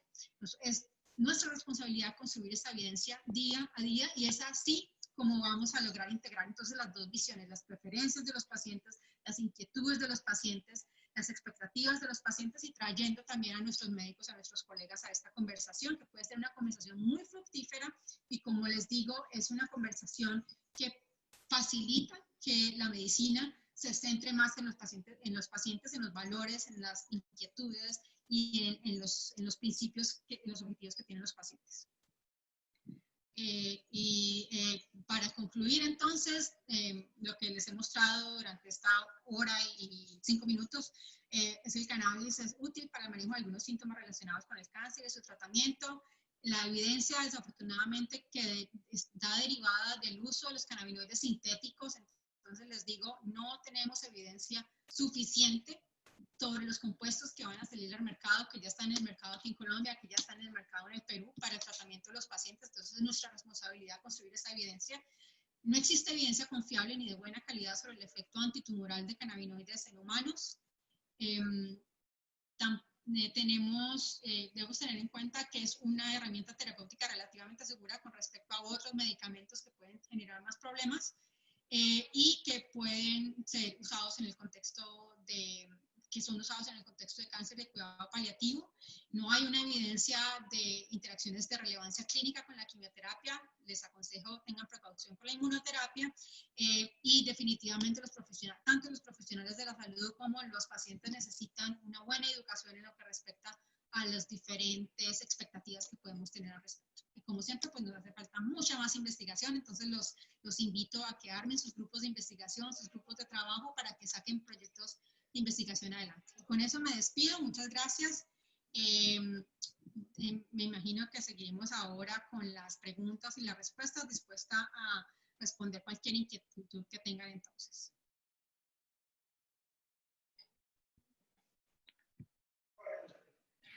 Gracias, doctora. Sí, vamos a pasar a algunas preguntas.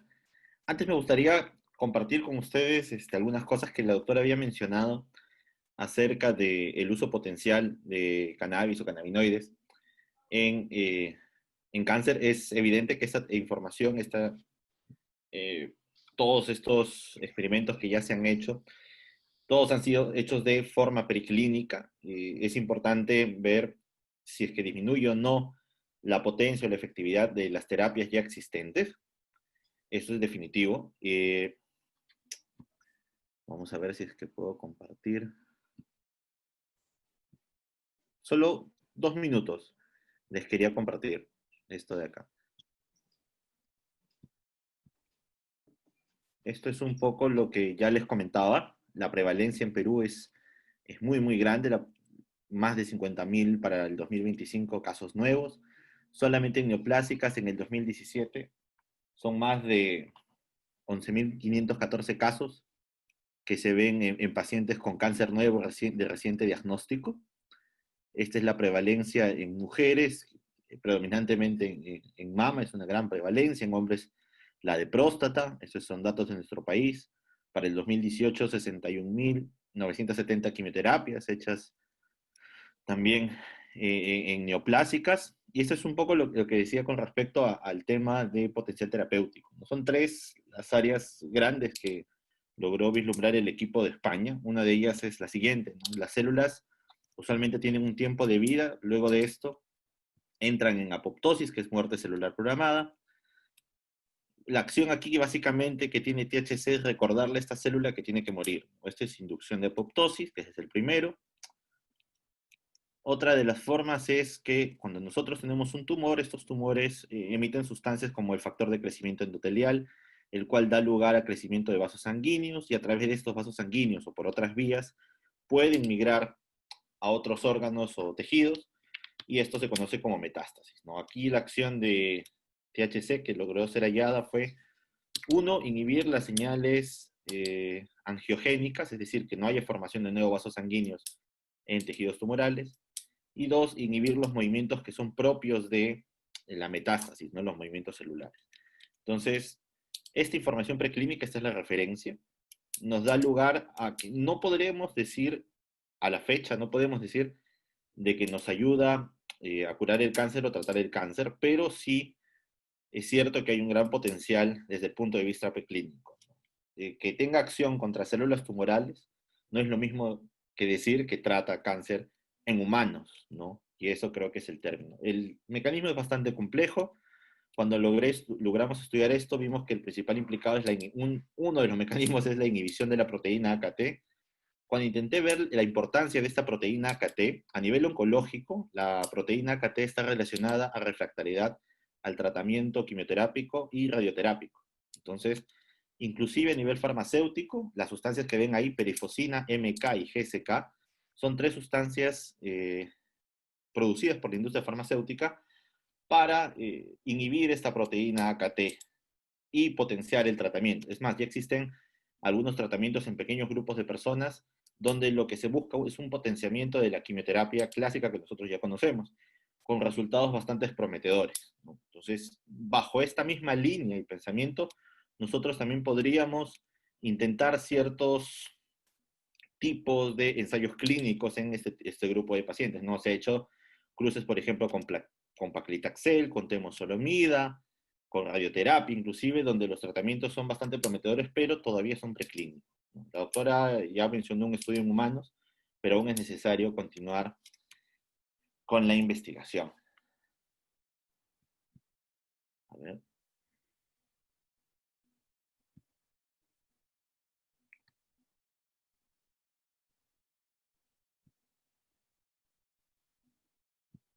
Vamos a pasar a las preguntas. Julio Torres nos dice, buenos días, la acción de cannabis en dolor agudo, ¿de cuánto tiempo es y a qué dosis?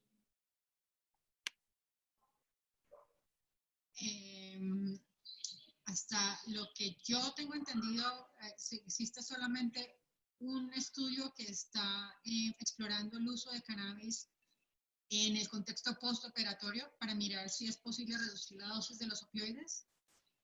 Las dosis varían desde 5 a 10 miligramos de THC, porque es generalmente el THC el que se usa en los estudios clínicos para el manejo del dolor. Pero el dolor agudo como tal no se considera una indicación del cannabis medicinal hasta el momento, según lo que nos han mostrado las investigaciones. Ya, perfecto. Sí, es básicamente lo que está aprobado definitivamente es para el uso del dolor crónico. A ver, Adolfo Sugay y un espectador anónimo nos hacen la misma pregunta básicamente. Nos dicen cuál es su opinión con respecto al vapeo de CBD o cannabidiol. Hay muchas respuestas a esa pregunta. Vapeo con un objetivo terapéutico o con un objetivo de uso adulto. Hay muchas personas que confunden casi los dos usos. El CBD tiene unas propiedades ansiolíticas y por eso es que muchas personas las usan. Están tratando de posicionar los vapos que tienen CBD como un potencial reemplazo a los cigarrillos para una terapia de reducción de daño. Definitivamente, si les gusta, si no les hace daño, pues no tiene ningún problema, pero por el momento no hay evidencia clínica que los vapos de CBD tengan alguna indicación o una aplicabilidad clínica por ahora. Ya. Y siempre también es importante recordar, amigos, que también hay que ver qué es lo que se está vaporizando, ¿no? Porque, hay que tener en cuenta que hay que tener mucha precaución con aquellos vaporizadores que tienen estos cartuchos que tienen derivados de petróleo, ya que estos sí se ha demostrado que causa injuria pulmonar, ¿no? Versus, no sé, algún derivado que no tenga tantos solventes, ¿no? Que eso sí hay que diferenciar bastante bien. Estoy de acuerdo y para complementar, doctor Gámez, en realidad es que la inhalación de esos extractos de cannabis que son oleosos no se ha estudiado su seguridad de una manera completa. Entonces no sabemos cuáles pueden ser los impactos que tengan, así vengan de fuentes legales, porque yo viniendo de Canadá y viviendo allá mucho tiempo, me sorprende que hayan decidido aprobar los vapos sin los estudios de seguridad suficientemente robustos para que sepamos que no van a aumentar el riesgo de cáncer o una inflamación pulmonar. Y estos son vapos que ya son legales y ya la gente los puede comprar en los dispensarios allá para uso adulto. Yo le recomendaría a la gente, si quieren usar el cannabis de una manera que no sea combustión, que se pasen a la vaporización de material vegetal, que eso sí sabemos pues que es más seguro que la combustión como tal, y siempre y cuando uno sepa cuál es el origen del cannabis que está usando. Sí, eso sí, sobre todo eso, ¿no? Y bueno, que también legalmente, al menos en Perú, el uso combustionado como uso médico está totalmente prohibido por nuestra reglamentación, ¿no? Hay que recordar eso. Y Jorge Mendoza nos pregunta, ¿la ingesta de monóxido de carbono siempre será perjudicial? Indiferente a su origen, la pregunta es si los componentes de alguna cepa de cannabis contrarrestan los efectos negativos producidos por el monóxido. No, hasta el momento desconozco cualquier tipo de evidencia que tenga que ver con el impacto. Lo que sí sé es que cuando se han analizado los diferentes químicos que se producen en la combustión de la hoja seca del cannabis, podría tener algunos de los mismos químicos que se presentan en los cigarrillos y de manera importante presenta más alquitrán, por ejemplo. Aunque esto no se ha relacionado con un aumento de la incidencia de cáncer de pulmón en usuarios de cannabis, sí son pues información que es importante considerarla. Definitivamente nuestros pulmones y nuestro tracto respiratorio no está hecho para recibir estas sustancias calentadas a estas temperaturas tan altas, entonces siempre va a tener un efecto deleterio y ahí es donde viene también el mensaje de la reducción del daño también. Sí, sí, es cierto. Y es más, o sea, si vemos histopatológicamente, ya hay algunas sociedades que se han pronunciado que han encontrado metaplasia en tejido bronquial, ¿no? Luego del uso combustionado crónico, vale decir. Ya, a ver. El doctor Bacheta, que es un amigo, si más no recuerdo, de Paraguay, nos dice que hay del uso de THC ácido en batidos o en ensaladas como prevención. Excelente presentación. Manda unas felicitaciones para la doctora. Gracias. No, la verdad es que lo que yo conozco con respecto a los estudios del uso de los batidos o de los tés, fue un estudio que trató de determinar si un té basado en flor de cannabis medicinal, me disculpan, aquí me corrigieron por interno que es la flor, no la hoja, sé perfectamente que es la flor seca lo que se usa. Entonces un té hecho con la flor del cannabis para mirar si había interferencia con la eficacia de un quimioterapéutico que es docetaxel y no se observó ninguna. Pero pues usar las hojas que vienen del cannabis son nutritivas, son muy amargas. Muchas personas usan en ensaladas y hacen recetas con ellas. Pues son ricas en clorofila y en otros nutrientes, vale la pena explorar si les gusta el sabor, pero no se espera que tengan algún efecto médico ni preventivo como tal. Ya. Otra pregunta de Renzo Miranda es, buenos días, quería saber si siempre es necesario el THC en el aceite para pacientes con cáncer, o solamente CBD, o depende del paciente y el tipo de cáncer.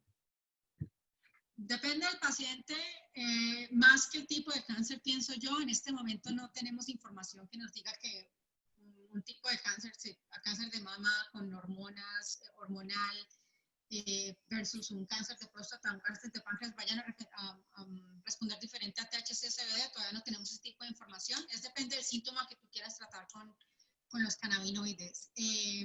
Como dije antes, hablé mucho del THC porque es que el THC es la molécula que tiene la mayor cantidad de investigación detrás y la que interactúa directamente con el sistema endocannabinoide y por la cual podemos tener todos sus efectos clínicos.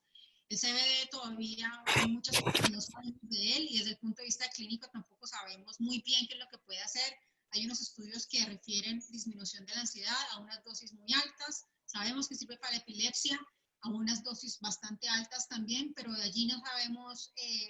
más sobre la aplicabilidad clínica de esta molécula tan novedosa, además de la que solo conocemos en los últimos 7, 6 años. Depende del síntoma que tú quieras tratar.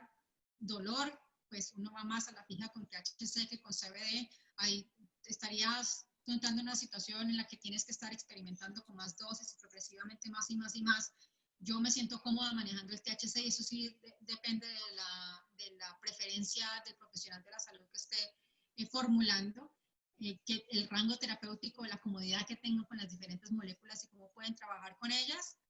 Pero si es dolor, THC, dolor teropático, NHC, todos estos tipos de síntomas están manejados mediante el THC y no el CBD. Muy bien. Bueno, ya respondimos esto de hoja seca o flor, ya sabemos que es, ¿verdad?, inflorescencia. El uso de aceite de cannabis medicinal afecta si el paciente aún da lactancia. Esto puede afectar al bebé. Magnífica presentación. Es un anónimo. ¿Es una paciente con cáncer? Complicada. Yo imagino que sí, porque el tema es de cáncer. A ver, hay dos maneras de tratar a una persona que está en una situación de embarazo o en lactancia, que es un usuario de cannabis. Tú puedes decirle, tienes que dejar todo ya, porque eso no sabemos qué efecto vaya a tener sobre el infante que estás alimentando. O puedes decir, vamos a tratar de reducir, porque en realidad no sabemos qué es lo que está ocurriendo. Sabemos que los cannabinoides son unas sustancias altamente lipofílicas y que son sustancias que sí están presentes en la leche materna, porque la leche pues alta y rica en lípidos. No tengo conocimiento de cuáles sean los efectos, si hay efectos deleterios que una persona esté amamantando a largo plazo a un bebé, si hay efectos en el desarrollo cognitivo del bebé. Sí sé que cuando las mujeres embarazadas consumen de manera pesada el cannabis durante su embarazo, tienden a tener bebés que tienen una menor talla, que pueden estar diagnosticados con un retraso de crecimiento intrauterino al momento de nacer, pero que poco a poco se van desarrollando de manera normal. Lo que ocurre es que muchas veces en el contexto del cannabis es usado con otras drogas, entonces es muy difícil saber si es el cannabis o si son los otros medicamentos que se están usando. Y también las personas pasan una poliuso de otras sustancias como el tabaco también, entonces no se sabe diferenciar muy bien.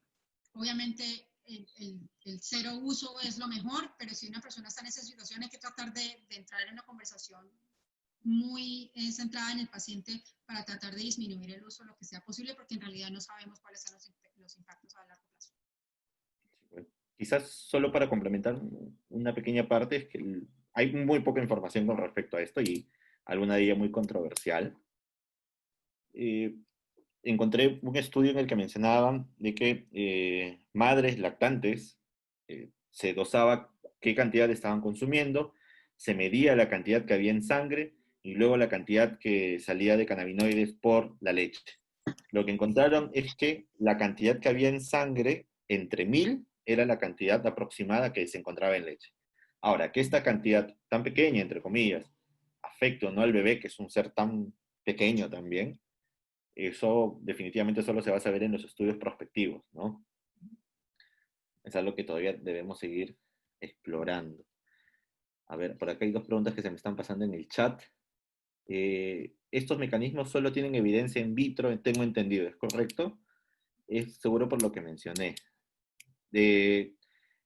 Sí, son in vitro, la primera fase de los estudios, luego fueron hechos ya en modelos animales, y uno de los estudios en humanos que se ha hecho es el estudio piloto, que sí son 9 personas, pero como bien lo dijo la doctora, la administración fue intratecal, o sea, fue una segunda operación donde se hizo una resección tumoral, y en la cavidad tumoral se les dejó un catéter y a través del catéter se les inyectó pequeñas dosis de THC y el control del volumen tumoral se fue haciendo con resonancia magnética. Entonces,